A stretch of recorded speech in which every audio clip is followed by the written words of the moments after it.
Okay, now it's time. And by it, I mean it's time for... it's time. Simply put. Add source. Smart selection. Here we go, yes. Look at this. Look at this in all its glory. Tier list. Boop. Alright. Tier list time. Okay, so, tier list. Before I preface this, I'm going to do the categories a little bit different than last time. Last time we did the boring, S, A, B, C, D. I didn't feel that really kind of worked for Guild Wars 2 and what we are in. So I've made new categories, and the new categories are extremely good, beneficial, meh, uninstall tier, and core. So I'll go through and what each category represents to me. Extremely good is it's either the best in slot at its role, or it is best in slot at multiple roles, or it can fill multiple roles at a good high level. If not being best in slot, it's very good at multiple roles. Whenever someone joins, an example of this would be the difference between Quickness Firebrand and Quickness Harbinger. When Quickness Firebrand joins your group, that's extremely good. When Quickness Harbinger joins your group, it's the same role, and you're happy that the role is filled, but it's not as good. So, Quickness Harbinger, spoiler alert, is not going in extremely good. And Firebrand probably is. So, that's the difference. Good is, it is what it says. When someone plays this class, it's good. You're happy. The difference between, spoiler alert, good and beneficial is that good is a bit above average. It is going to fill its role, and it's going to do it better than average. If we're just talking about DPS specs, good would be, say, Hollow or Weaver, and whereas something a bit lower on the totem pole might be Dragonhunter, and so on. Beneficial is something where it's not one of the top two categories, but it's still good. You still recommend it. You're still happy if people play it, and it doesn't take away anything. Meh. Now you're getting into a realm where it's one of the worst choices you could pick to fill that role, and there's way better options that are available. And if someone joins, you're like, oh god, why? And so that would be meh. Uninstall tier is something that hopefully I haven't thought if anything still qualifies for uninstall tier. There might be some. We'll find out. But uninstall tier is something that's so depressing that if you feel bad. If you had to play it, you'd want to uninstall, and if someone joins your group and wants to play it, you know it's not going to be good. And then below that is core. And the reason I'm separating core from the rest is because there's no chance that core is going to be even in meh. Core is not even going to be even in meh. Now, core might be above uninstall tier. Like, Core Warrior is certainly not uninstall tier, but it's also not really meh either. So core stuff just needs to have its own tier. And so quickly, we're going to just move the core stuff into core tier. What am I missing? Yeah, NG. Am I missing anything else? Yeah, Core Thief. Okay, and then Core Rev. Core Rev. Actually, Core Rev is so troll. I'm gonna put Core. Oh, but you can heal on Core Rev. I think Core Rev has to go uninstall tier. It's so much worse than the other core classes. Yeah. Okay, that's our first spicy decision. Core Rev has been evicted from the core tier and kicked up to uninstall tier because Core Rev is so bad and so useless. Not useless, I should say that. You could play pure heal Core Rev and give a lot of not a lot of boons. Give some boons, none of them particularly useful. Yeah, it's bad, man. It's real bad. If someone joined my group on Core Warrior or even like Core Ellie, I'd be like, okay, we got a noob, but you know, at least there's a potential in some strange universe where that person could do well. If someone joins your group on Core Rev, there's no chance it's going to go well. This person is beyond clueless and not good. Yeah, less on Ellie, because chances are anyone who's joining your group on Core Ellie is likely a Fire Wizard, and Fire Wizard is a sure sign that the person is not good. Anyway, let's get into it, and we're going to start off with Specter. Specter's taken some hits. Specter, last time I did this tier list, was very high up on the ladder. It had a really good DPS build. It had a pretty good Alack build, and it had a meh tier heal build, but it's taken some hits. It took some hits in the last balance patch. And then they fixed it a little bit with the update to make it like baseline playable. But Specter, honestly, I have to say that Specter at this point, not looking good. Specter is like right on the edge between beneficial and meh, but quite honestly, it's meh. There's very few situations where Specter, especially if someone says they're on DPS Specter, you're like, what are you doing? Like, why? Why would you do that to us? Alack Specter is closer to beneficial, but DPS Specter is like firmly meh. So on average, it's Specter is meh. Bladesworn, Bladesworn, pretty good before. It didn't get nerfed at all, but what happened was other warrior options that are easier to play got better. That said, there's still many bosses in the game where Bladesworn is best in slot, and at the extreme high end of speedrunning, Bladesworn is still the best class in the game thanks to being able to bring martial cadence without giving up any DPS. I believe Bladesworn is still, after the Catalyst nerf, Bladesworn, or the Catalyst toning down, Bladesworn is still technically the top highest benchmarking class in the game. Oh, no. Actually, I take that back. It's Deadeye, but that's also a bit of a meme, which we'll get to later. But overall, Bladesworn still extremely good, and there's no doubt about that. Next up, we have Catalyst. Catalyst was in very sad shape last time I did a tier list. Catalyst, quite a bit better. The Catalyst pure DPS build, very pumpo. The Catalyst quickness build, also very good, although it got toned down a bit much.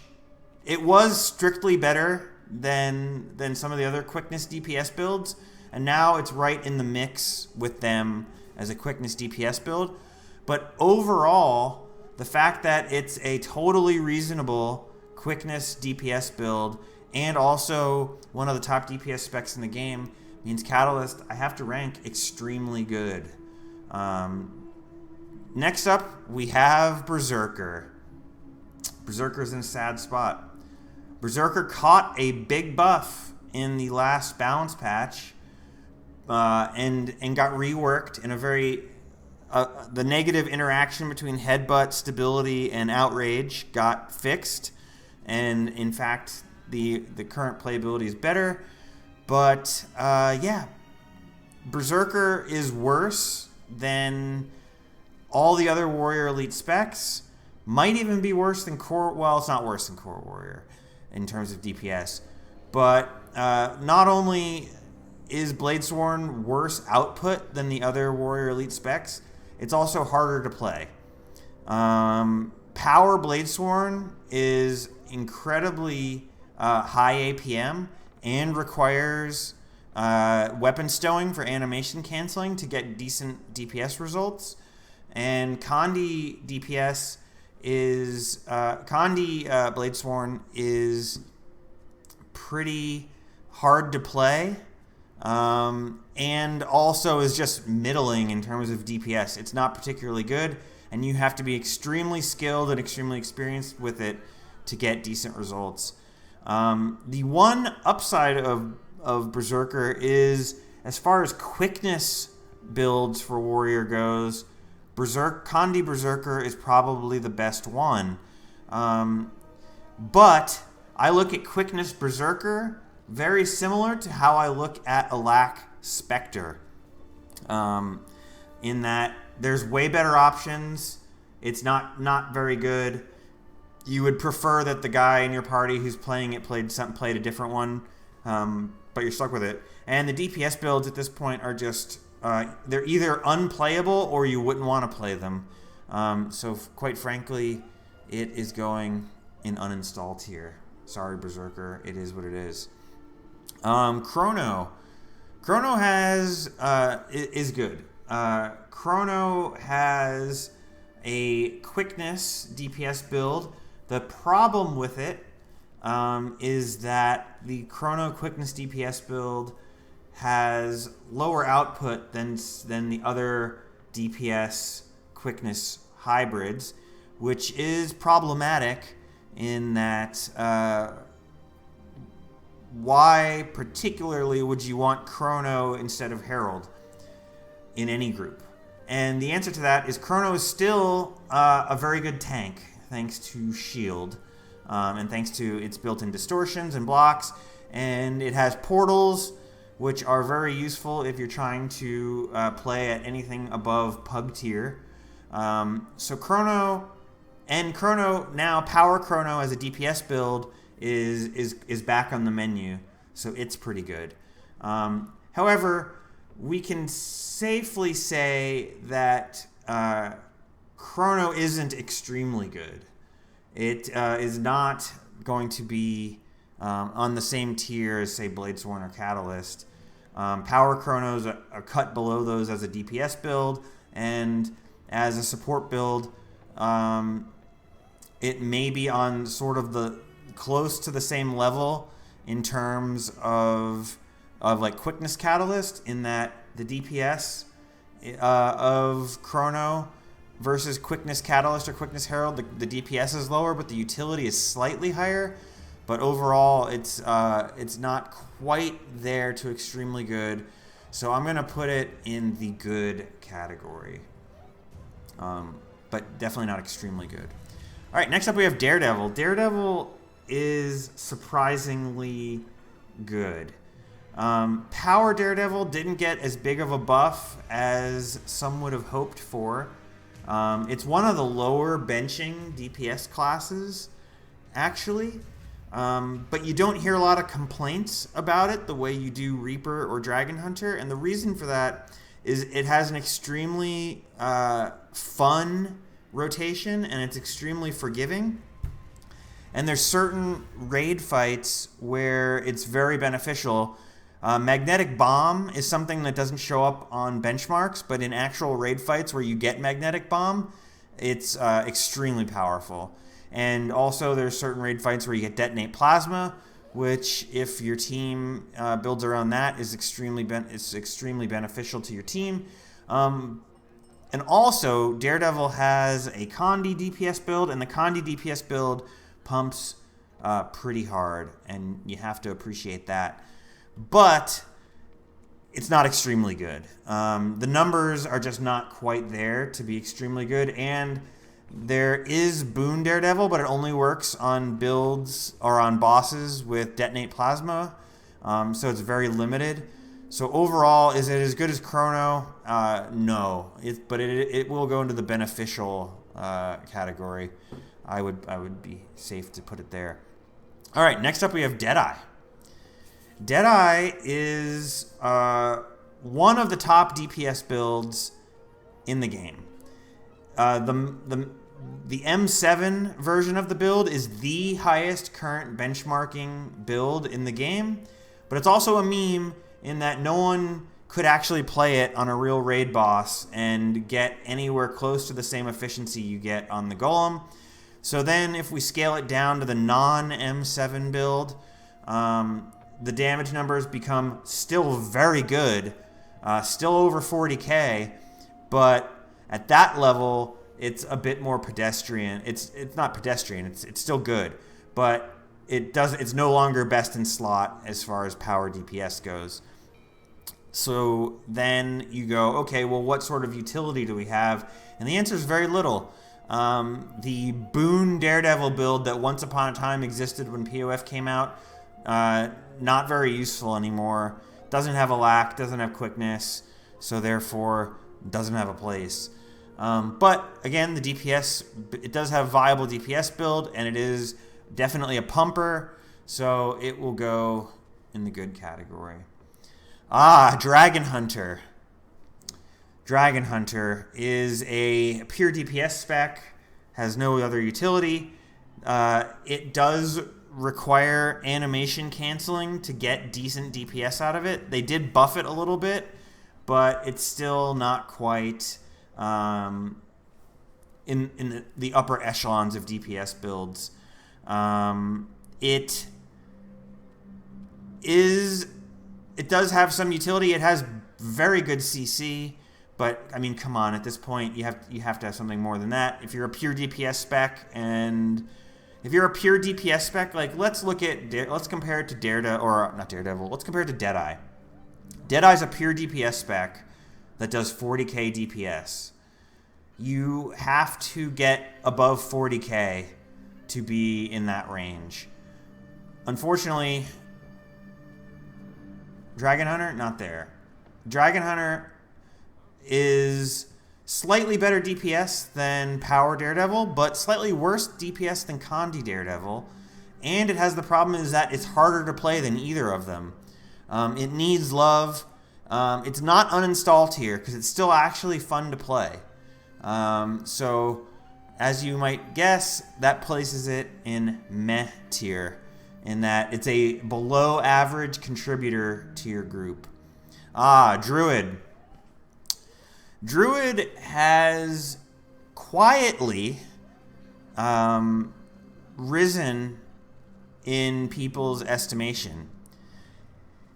It is, in my opinion, the current best raid heal spec. And that might be controversial because there's probably a lot of people spitting out their Christmas crackers thinking that Heal Alakmech is still the best heal spec, and those people would be quite wrong. Druid is actually better than Heal Alakmech in virtually every way. The only place Heal Alakmech excels it is with stability, but even that is not particularly good, and Druid has other beneficial things like Nature Spirit, giving a instacast hard res, essentially, that is quite good.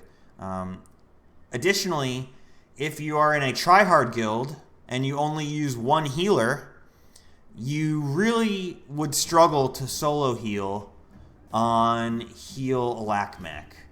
It would be very difficult to pump out enough heals to support the whole group the way that a speedrun group runs, whereas Druid healing is actually so strong that Druid can carry the whole group in terms of healing. Therefore, as a result, it's the best in slot at its role. Druid is extremely good. Firebrand.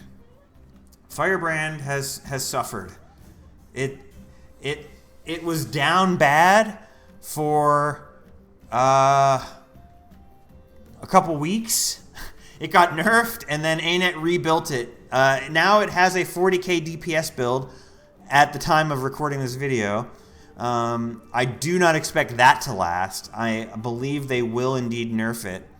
It has a decent healing build, and healing quickness build, and the hybrid quick brand is still quite a reasonable build and pumps pretty well.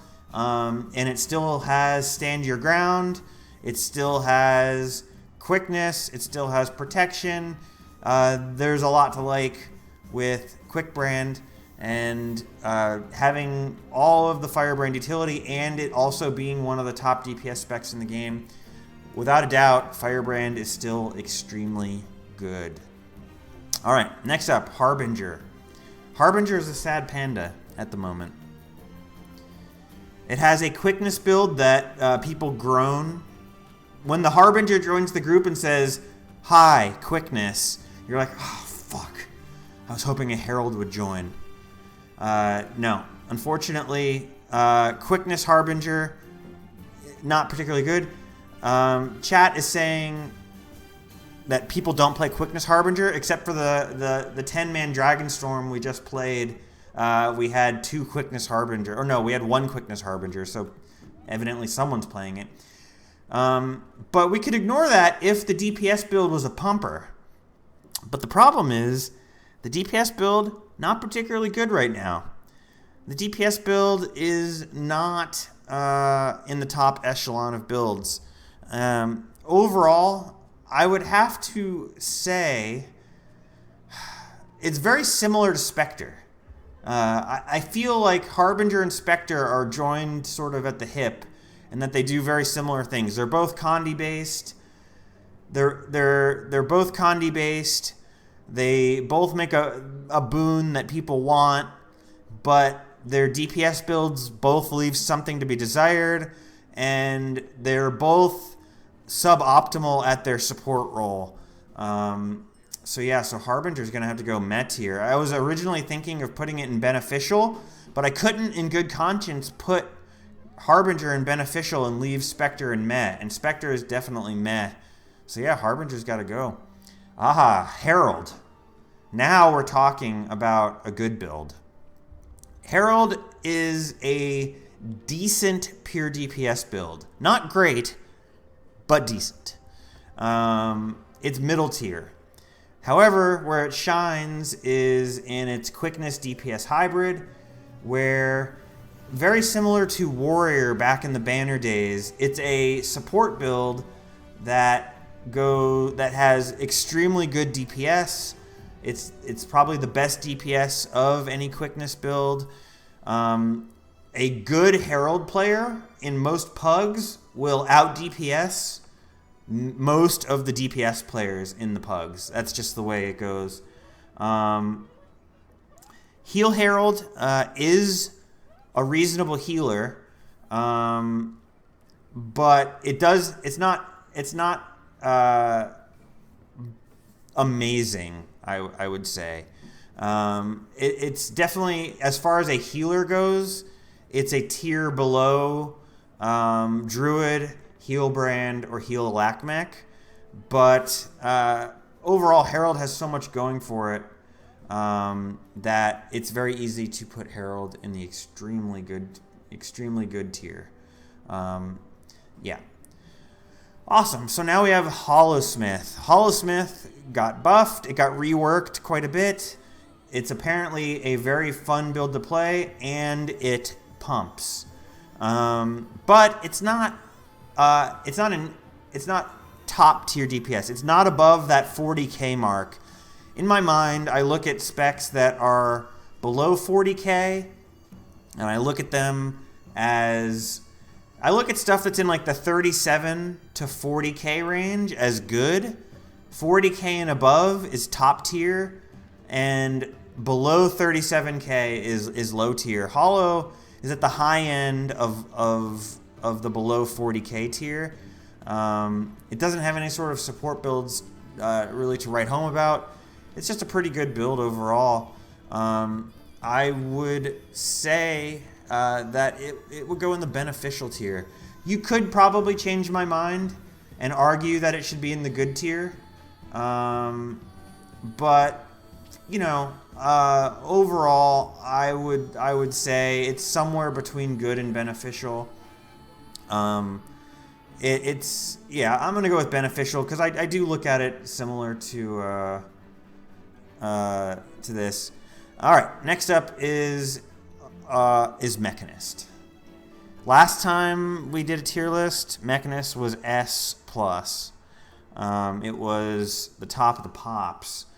It had a great Condi DPS build, it had a great power DPS build, and it had a great heal support build. Well, currently it has kind of a meh Condi DPS build. It has a power DPS build that is easy to play, but is not a pumper. And to actually pump with it, you have to actually put in a lot of effort. And in that case, you should be playing Holosmith. That said, so what it primarily has is the Heal Alack mech. It is a good build. Heal Alack mech, not as good as Druid.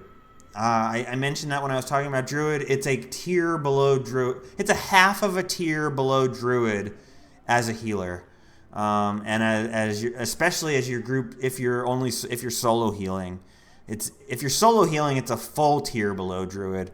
But in a double heal group, it is half a tier below Druid. And comparing it to Firebrand, it doesn't compare to Firebrand anymore. And even it doesn't really compare to Herald. Therefore, I have to put Mechanist. I have to downgrade it to just simply good.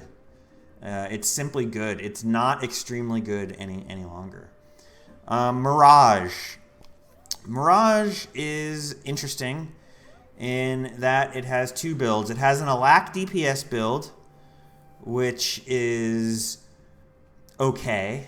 And it also has a DPS build. Now, the DPS build is potentially best in slot on certain bosses.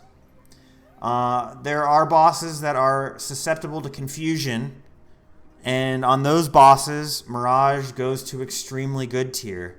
On bosses that don't benefit a lot from confusion, Mirage drops to meh tier. So you run into a situation where it is either or. And then I would say Staff Alack Mirage is underrated currently in the current situation. I think that people are sleeping on Staff Alack Mirage. I think it's quite a bit better. I think Staff Alack Mirage is quite a bit better than Specter as far as DPS Alacks go, for whatever that's worth. And thus, as a result, I would have to say, as a support build, it's a bit above meh tier, and the DPS build is either extremely good or it's meh. So overall, I think this is going to average out to the beneficial tier. And yeah, you could make the argument that it's good, but unfortunately, the problem with DPS Mirage is if you rock up to it on bosses like Mersat Overseer, you're just going to get dunked. You're going to be out DPS'd by your quick Herald, and that's a feel bad. All right, Reaper. Reaper has caught some buffs. Reaper's DPS is very competitive now. I believe it's over 38 in the most recent benchmark I saw, and Reaper people are telling me that the current Reaper rotation is actually really fun to play. The new rotation is supposedly really good. But again, is Reaper as far as the DPS build goes, pure DPS, it's a cut below Deadeye for sure. It's obviously above Dragonhunter at this point.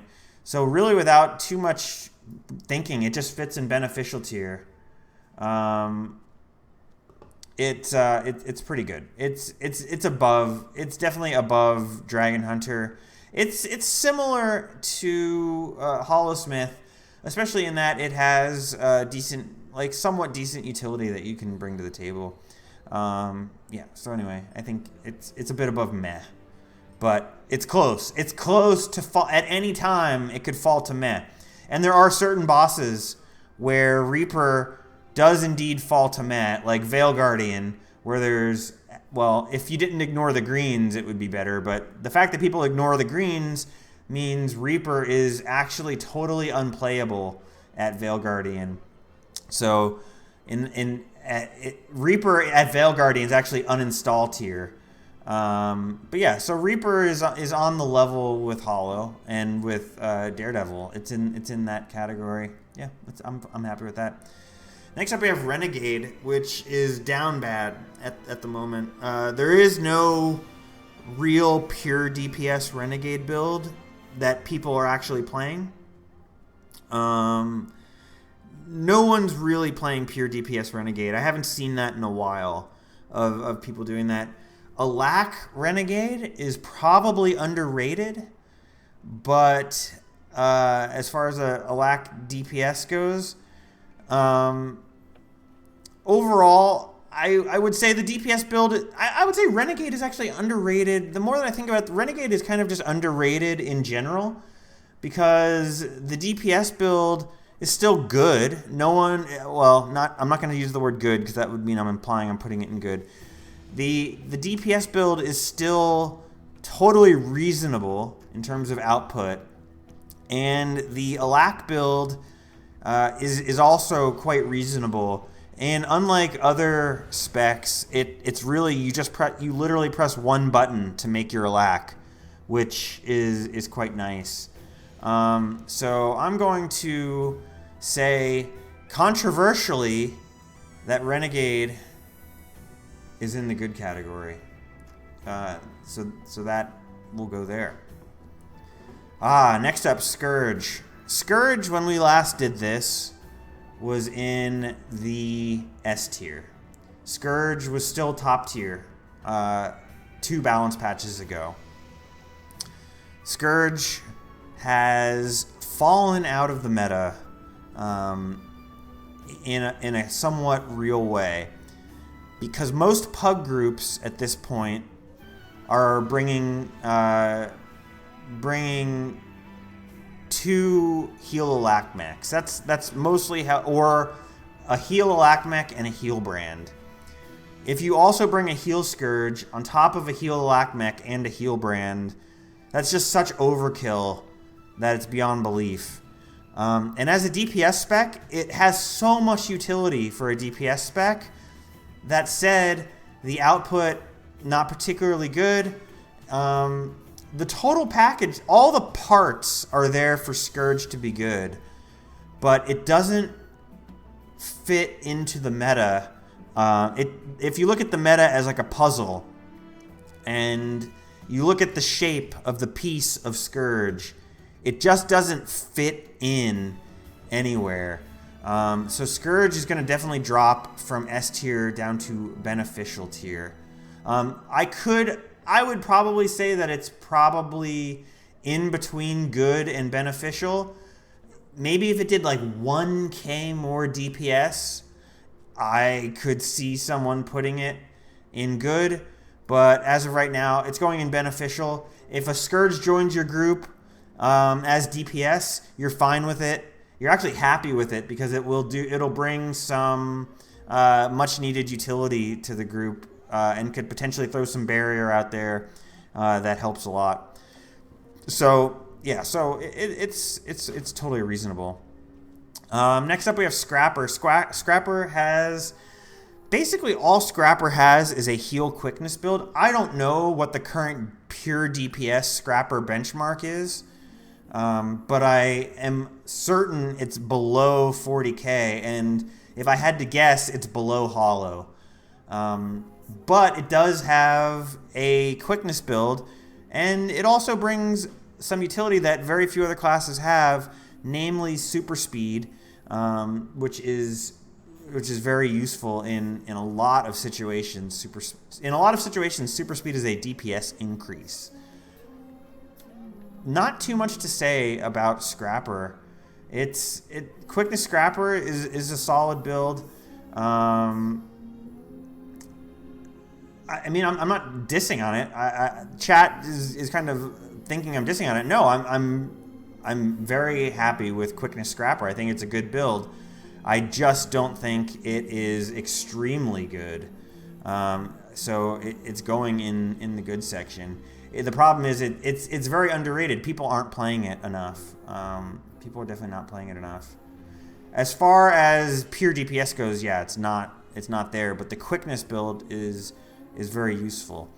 Soulbeast. Soulbeast was for a little while there the best DPS class.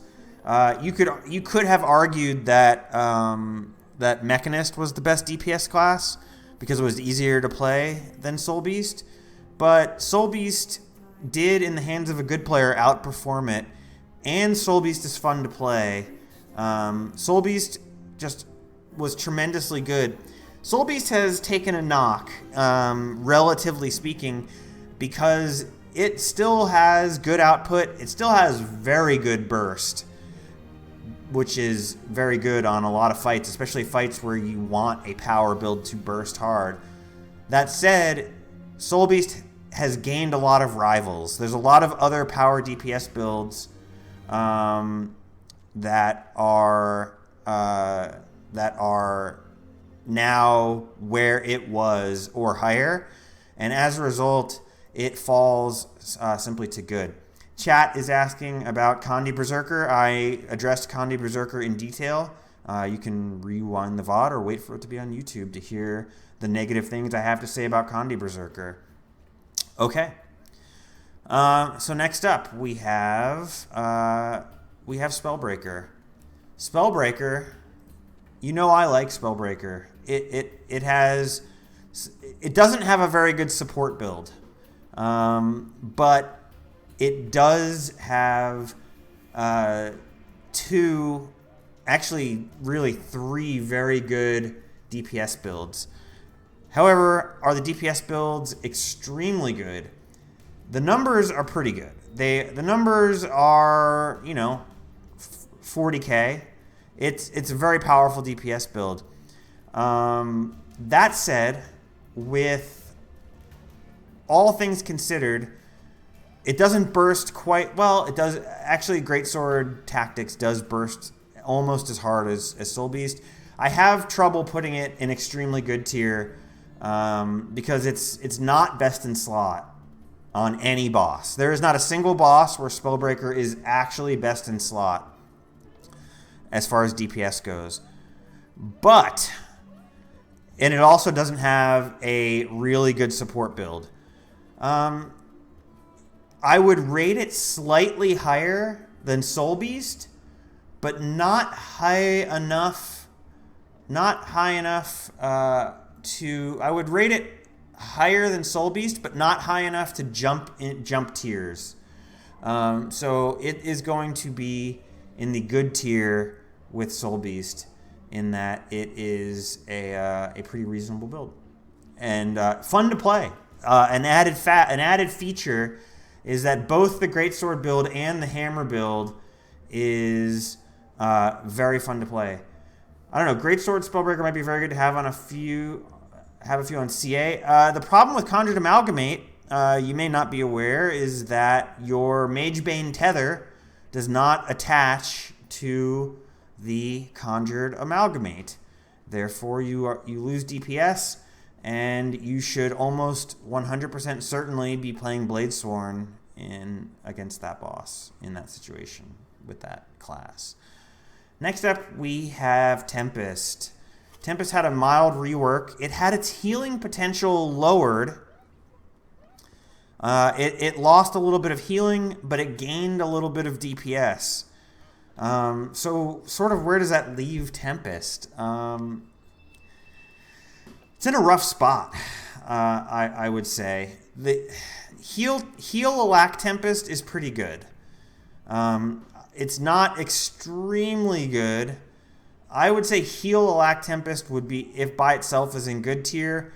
DPS Tempest is, obviously that's like on the verge of uninstall tier. And then like DPS Alack hybrid is meh. I mean, overall, I would say that Tempest is either low good or high beneficial, and I'm going to put it in beneficial. So yeah. Next up, Untamed. Well, how the turns have tabled. Last time we did a tier list, Untamed was in, you might remember this, uninstall tier. Well, my friends, it is risen. It is risen.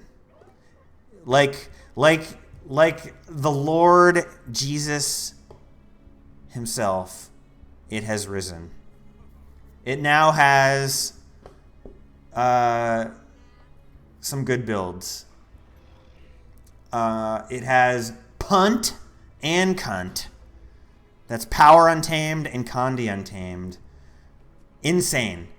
Now, and it has a decent and it contributes a lack. Wow. You can make full lack with it too. Wow. Yeah, it has Unt. It's great. It's good. The only reason I do not put it in extremely good is that it is hard to play. I don't think it has the ease of play use that would put it in extremely good tier. It compares with Soulbeast and Spellbreaker. So let's look at Soulbeast and Spellbreaker compared to Untamed. The DPS output, similar. Very similar. Neither Soulbeast nor Spellbreaker can do the same as Alack Untamed. So it's a wash as far as output goes. It's a wash as far as DPS output goes. But in terms of difficulty to play, it has more utility than its competitors. But it has a much lower fun factor and a much lower ease of use. So that makes it slightly below those, which kind of counters the benefit it has of having utility. So it's spot on in good. But it has risen from the uninstall tier, which is amazing. Now chat brings up, what about Bladesworn? What about Catalyst? Bladesworn is easy to play.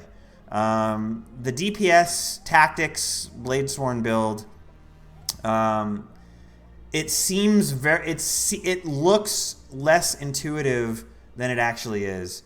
I have a guide that has many views, which explains the rotation, and it's relatively easy to play. Now, if we're talking about the Lush Forest rotation, which I don't recommend, Lush Forest Bladesworn is in the same difficulty tier as Untamed.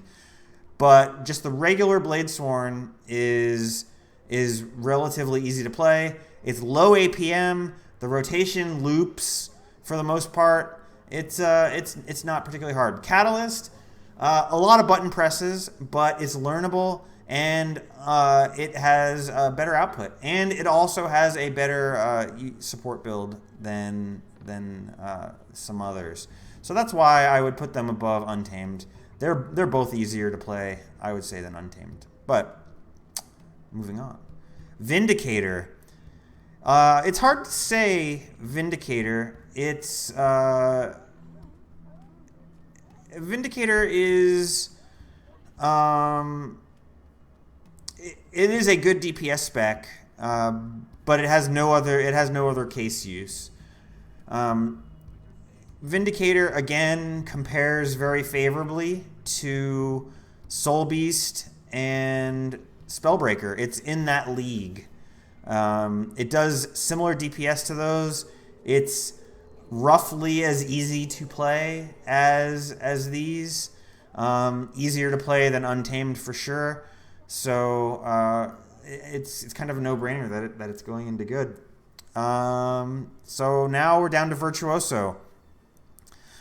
Virtuoso is pretty big. Virtuoso is quite big. At the moment, it has a power build that is really good. And it has a Condi build that is also very easy to play. It brings Portal to the table for situations where you'd want that. It has a surprising amount of CC. It has insane levels of invulnerability. I think you can do like back-to-back 5-second invulns. You can have 10 seconds back-to-back invulns, and you have a signet that you could activate to get another 10 seconds. So in theory, if you wanted to, you could be invuln for basically 20 seconds back-to-back, all the while doing top-tier DPS. No question about it. Virtuoso is extremely good. And when I play Virtuoso, I don't use portals. That's not part of my gameplay style. Please respect my decisions. That's me. That's how I personally operate. That doesn't necessarily mean that doesn't mean anyone else should. Next up, we have Weaver. Weaver was in like C tier last time we did this, but Weaver's moving up. Weaver now does respectable damage, so close to 40k DPS. Last I saw, I think last I saw it was like 39 something. It's in a good place. Not only does it do just below top tier DPS, Weaver is also easy as fuck to play. This might be a wake-up call to you fire wizards out there who think that Weaver is like the most insane, only a Omega 5 head can understand it. Guess what? Weaver's easy to play. Power Sword Weaver uses 2 attunements. You go fire, air, air, fire, air. It's good. I'm not even going to talk about Condi Staff Weaver because no one actually plays that. It benches good, but no one actually plays it. The build that people actually play is Sword Weaver Power, and it's good. It's easy to play and good. That said, I'm torn. I want to put it in good. I think let's compare it to Holosmith. Let's look at the other builds in Beneficial, the DPS builds. It's better than Reaper. It's better than Mirage.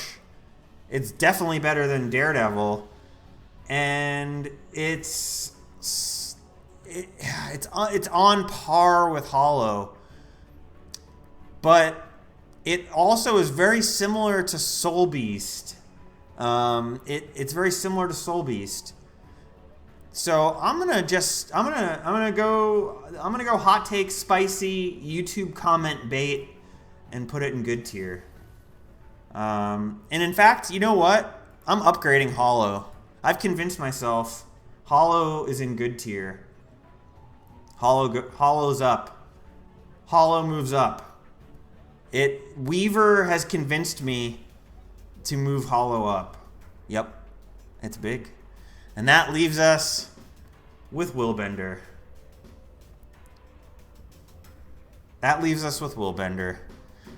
We've saved the least for last. Yes. Willbender currently has very little to offer it. It is a unacceptably bad DPS spec. It has an Alack spec that no one in their right mind would play. Alack Specter is laughing at Alack Willbender. Alack Specter is down bad, and it still laughs at this spec. It's real bad. It's real bad. In fact, it's like bottom of uninstall tier. It's not as bad, dude. It's not as bad as Base Rev. Base Rev is by far of all the professions in the game. Base Rev is the worst. Willbender is better than Base Rev, but it's got to go in uninstall tier. It's currently currently unplayable. The DPS spec, yes, DPS. If you just looked at it in a vacuum all by itself, you'd go, oh wow, a Condi DPS spec that does 38k. Well, guess what? Firebrand does 40k. Is a DPS spec. Firebrand's better. Firebrand does 40k and can bring stand your fucking ground if need be. That's pretty darn good. I guess Willbender could also bring stand your ground. It's reasonable to mention, but the Firebrand is just, you would never take Willbender unless you were like just out for a laugh. Willbender is just worse than Firebrand. That said, and I mentioned this when I discussed Firebrand earlier, I don't expect the balance team to leave Firebrand at 40k DPS forever.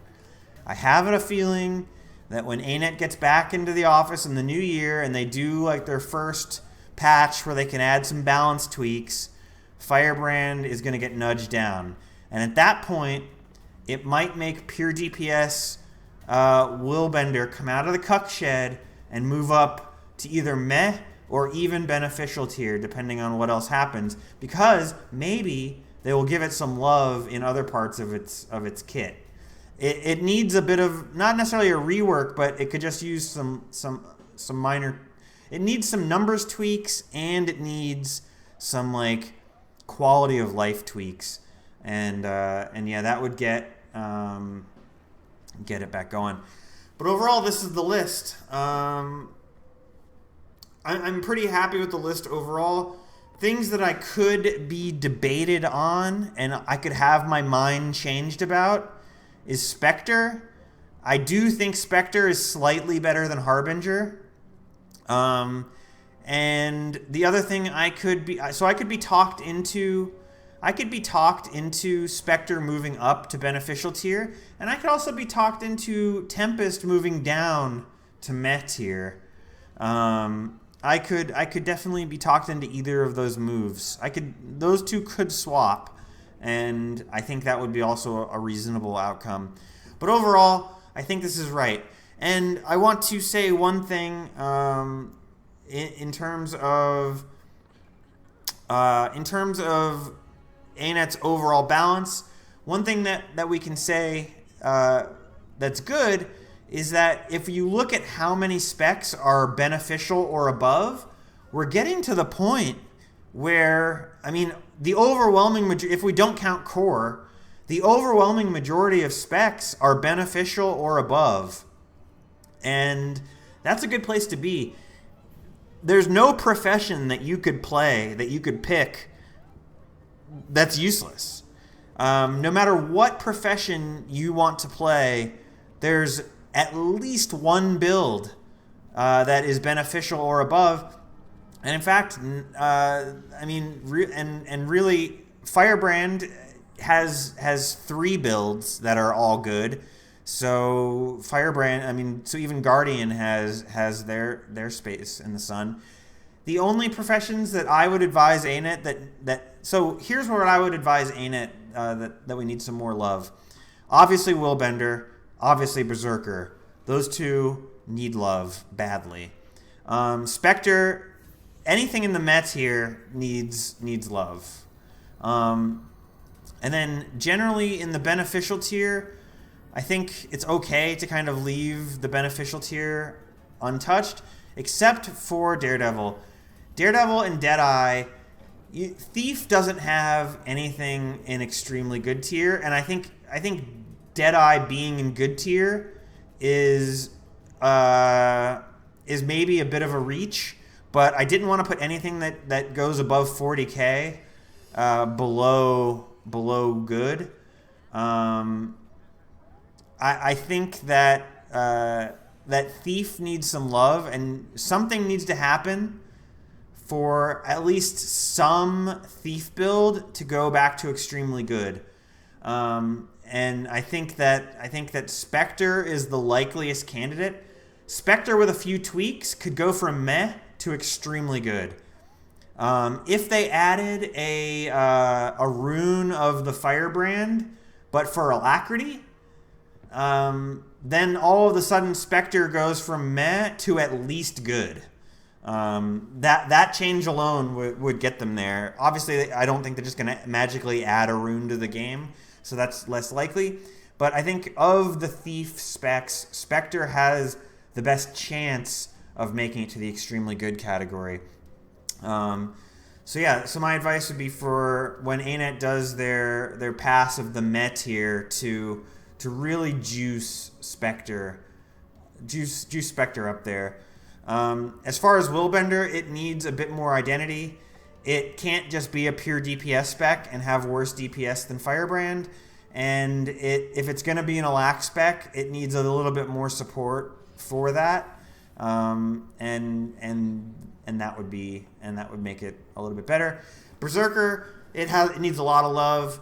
The power DPS build is a combination of difficult to play, low output, and I guess some people might call it fun, but it's a bad combination of low output and difficult to play. So that is a big problem. And Kandi Berserker is medium output. It's okay output, but it's also difficult to play at that level. To actually hit close to benchmark numbers on it is very difficult. So the DPS builds are down pretty bad. And the one thing that it is good at is the banner build. However, the banner quickness build. However, there are far better choices for quickness DPS hybrids, especially Kandi quickness DPS hybrids. So it's a little bit outclassed there. And hopefully whatever changes they do to the DPS builds would benefit the banner build. But overall, that's the tier list. And yeah, that's it. If you're watching this on YouTube, leave your comments below. If you want to flame me over your class being bad, then I'm just going to call you a fire wizard or even a dirt wizard. And that'll be what you just have to live with. But anyway, that is it for the tier list. Catch you guys later.